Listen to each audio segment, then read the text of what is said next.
Pemirsa, untuk mengetahui perkembangan perdagangan komoditas, sore ini kita sudah terhubung bersama Nanang Wahyudin, Research and Education Coordinator Valbury Asia Futures. Ya, Pak Nanang, bagaimana perbandingan transaksi emas di awal pekan ini dibandingkan di awal pekan lalu? Harga emas saat ini berbanding terbalik dengan produk komoditas yang lainnya, baik seperti harga minyak ataupun harga Bitcoin. Hari ini kita lihat emas di awal pekan cenderung mengalami tekanan, tepatnya bergerak kembali di bawah 1.820, tidak lepas karena kita lihat aset saat ini emas masih dianggap belum cukup diragukan, dalam artian belum adanya faktor-faktor fundamental yang cukup signifikan mempengaruhi pergerakan harga emas bisa untuk kembali naik hingga bergerak ke 1.855. Karena saat ini investor sendiri sudah menarik perhatian kepada produk saham maupun juga produk-produk dari Bitcoin, mata uang kripto, yang saat ini setelah minggu yang lalu kabar bahwa Tesla membeli $1,5 miliar produk mata uang digital ini, dan membuat nilai Bitcoin ini menjadi yang menjadikan sebuah alternatif pilihan di tengah kondisi yang terjadi pada saat ini. Emas masih mengalami tekanan, dan artian tekanan ini masih sifatnya terbatas sambil menunggu beberapa faktor momentum yang akan menjadi perhatian khusus, yaitu FOMC minutes yang akan dipublikasikan Kamis dini hari, maupun data retail sales Amerika, dan juga data dari manufacturing PMI dan servis jasa PMI di secara global, baik dari Amerika, Inggris maupun Eropa. Begitu Mbak Popi. Baik, nah untuk harga emas sendiri dalam tren penguatan pekan lalu, bagaimana untuk pekan ini trennya? Iya, tren tekanan paling tidak emas masih belum menguat cukup pesat dibandingkan dengan tekanan kemarin. Di mana tekanan yang kemarin terjadi pada level 1790 kemungkinan akan kembali diuji pada pekan ini, di mana area-area tersebut itu menjadi sebuah psikologis support yang ada pada harga emas itu sendiri. Dan paling tidak di sini area 1800, kisaran 1800 sampai dengan 1810 menjadi support pertama yang akan ditekan ataupun yang akan dilalui. Dan berikutnya adalah di 1780 menjadi sebagai support keduanya.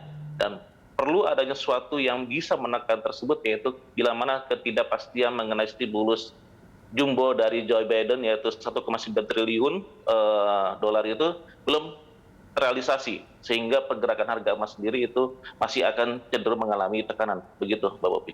Ya, baik. Nah, untuk kalau kita lihat prospeknya untuk komoditi lain seperti apa ini? Soal harga oleh misalnya di akhir Februari pasca Imlek ini.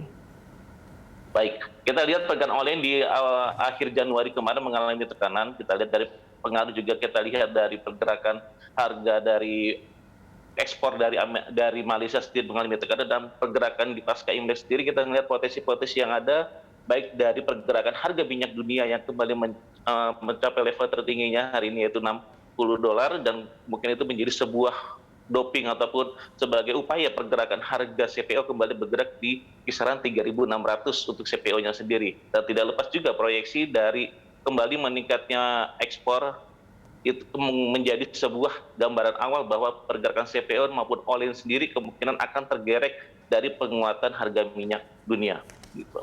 Baik. Nah, untuk peluang harga kopi dan juga kakao untuk pekan ini seperti apa, Pak? Iya, kita lihat pergerakan yang baik dari pergerakan harga kopi maupun kakao. Kita lihat dari kopi sendiri, pergerakan kopi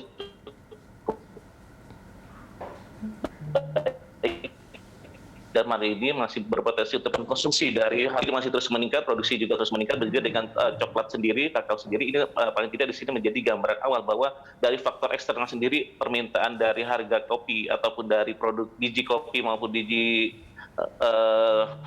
kita lihat dari harga kopi sendiri cukup baik pergerakannya. Paling tidak di sini akan mempunyai potensi-potensi menguat di perdagangan hingga pada akhir bulan Februari ini, Mbak.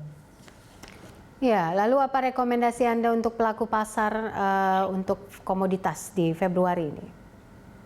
Baik, untuk di menjelang minggu ketiga ini kita lihat potensi untuk pergerakan harga komoditas, khususnya dari harga minyak pasti akan terus rally. Target dia adalah 65 sampai dengan target $70 per barrel. Tapi ini momentum yang mungkin bisa kita manfaatkan adalah bila mana terjadi pelemahan pada harga komoditas khususnya emas mencapai level bergerak di bawah 1.800 itu menjadi sebuah momentum kita untuk bisa melakukan buy on weakness dengan tetap memperhatikan potensi-potensi penurunan lanjutan bila mana dia mencapai level psikologis penutupan di bawah 1760. Nah, ini yang perlu dicermati. Bila mana emas kembali tutup di bawah 1760, kemungkinan besar rally jangka pendek ataupun tekanan jangka pendek itu makin membuat emas akan bergerak di bawah 1.600. Tapi bila mana bertahan di atas 1760 sampai dengan 1780, potensi emas untuk kembali bergerak di 1.800 akan tetap bertahan.